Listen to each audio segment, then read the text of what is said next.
Password policy problems. Now, passwords are the key elements of an authentication system, right? They're like the keys to open a door. So the application should have a strong password policy. But you do have to be careful. I don't mean just password complexity with the word policy. Password policy is way more comprehensive. The complexity is just a property of this policy. So a password policy sets how to transport and store passwords as well. All right, so here as pen testers, we got to figure out three things: password complexity rules, password transmission rules, and password storage rules. So the last thing is basically how the passwords are stored on the back end. So it's not directly a pen test aim, but passwords should be salted and encrypted and then stored. See my meaning? Because even you cannot bypass the login mechanism, but you can reach the database over an SQL injection. And if passwords are not stored properly, they're going to be dumped. But we're going to talk about password complexity and transmission. So the first thing that we should check is to see if the target has a policy or not, because this is going to shape how to attack the login mechanism of the application. So if the target has password complexity rules, we should generate the dictionary based on these rules. So now go to Kali and open up your terminal, and we're going to use Crunch to generate a password list. And simple usage of the help screen is printed, so Crunch can create a word list based on, criteria that you specify. For example, if you type Crunch 44AB1, it will print 4-character words to the screen by using A uppercase B1 and. So now let's have a look at the man page of Crunch. Crunch has a well-planned man page with examples. So scroll down to see some example uses. And you can quit from here. So let's use some options. So it generates word lists based on a character set. And you need to provide Crunch a char set to start. So thankfully it has its prepared list in this directory already. And then you can choose one of them or add a new one if you want.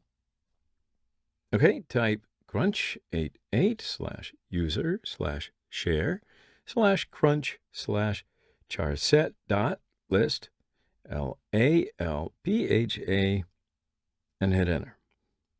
So it's going to produce a long output, but I'm going to stop it here. And now I'm going to provide my custom char set. So it's a long output, and I'll stop it here. Okay, so let's have a look. As you can see, the output contains only the characters in my set. So then you may want to add some special characters like double quotes or spaces. And it will cause an error like this if you do that. So you're going to need to escape like this. Or you need to put your set in between double quotes. So also, I'm going to add a space like this. And output is very long, so I'm going to stop it here. So you can see that Crunch is a very powerful command line word list generator. So it helps us to play with characters. So by typing this line,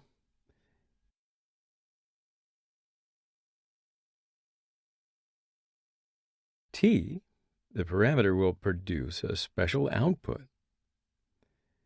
And the first two characters will be lowercase, the next two characters will be uppercase, next two will be numbers, and then the last two will be special symbols. Now, the order in which you specify the characters you want is important. So it means that you need to specify your char set's order as lowercase character, uppercase character, number, and then symbol. Now, if you aren't going to use a particular char set, you must use a plus sign as a placeholder. So let me just add a plus sign instead of CD and change it here to lowercase. So if I use a placeholder for uppercase letters, then it will use all uppercase letters in the English alphabet. Okay? So we can also limit the number of duplicate characters. That you just use a D parameter to add a limit. And this will limit duplicate lowercase letter to 1, which means the letter will not present after the same letter.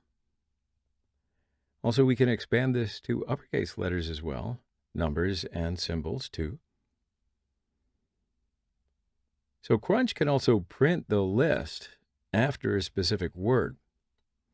So using the S parameter with the word ABDC12, it will trim words before ABDC12.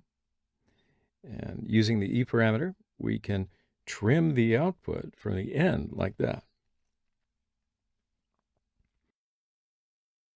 Then the output from Crunch can be sent to the screen file or to another program. Now, typing the O parameter, we can then save the output to a file called word list. And I'll show you the generated output. Okay, so besides having a good password policy, the application can still have authentication issues. One of them is default and weak credentials. And it's very common to see these values in pre-configured application platforms, hardware's web interfaces, and in internet environment. Just for the sake of usability, they all come with default usernames or sometimes default passwords or both. And generally, companies have a standard structure of email addresses or any other text used to define a user ID. So what this does is it helps us to predict username values and even passwords. So what I'm saying is don't even hesitate to use the default values while testing.